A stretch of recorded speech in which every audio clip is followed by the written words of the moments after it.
حضرت ابو ہریرہ رضی اللہ تعالیٰ عنہ سے روایت ہے کہ رسول اللہ صلی اللہ علیہ وسلم نے فرمایا، میں جہنم سے اللہ تعالیٰ کی پناہ میں آتا ہوں، میں قبر کے عذاب سے اللہ تعالیٰ کی پناہ حاصل کرتا ہوں، میں مسیح دجال کے شر سے اللہ تعالیٰ کی پناہ چاہتا ہوں، اور زندگی و موت کی آزمائش کے شر سے اللہ تعالیٰ کی پناہ مانگتا ہوں۔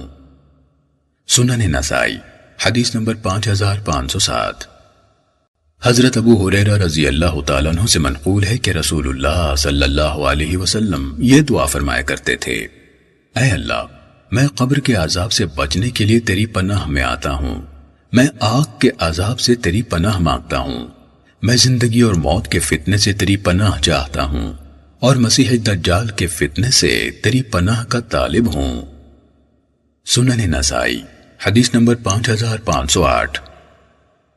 حضرت ابو ہریرہ رضی اللہ تعالیٰ عنہ سے روایت ہے کہ نبی اکرم صلی اللہ علیہ وسلم نے فرمایا، قبر کے عذاب سے اللہ تعالیٰ کی پناہ حاصل کیا کرو، زندگی اور موت کے فتنے سے اللہ تعالیٰ کی پناہ مانگا کرو، مسیح دجال کے فتنے سے اللہ تعالیٰ کی پناہ طلب کیا کرو۔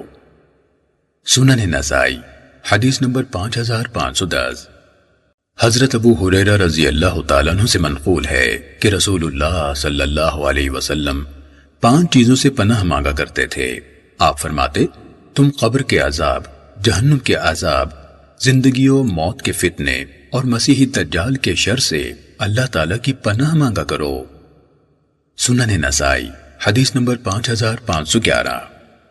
حضرت ابو ہریرہ رضی اللہ تعالیٰ عنہ نے فرمایا کہ میں نے رسول اللہ صلی اللہ علیہ وسلم کو فرماتے سنا، جس شخص نے میری اطاعت کی اس نے اللہ تعالیٰ کی اطاعت کی، اور جس نے میری نافرمانی کی اس نے اللہ تعالیٰ کی نافرمانی کی۔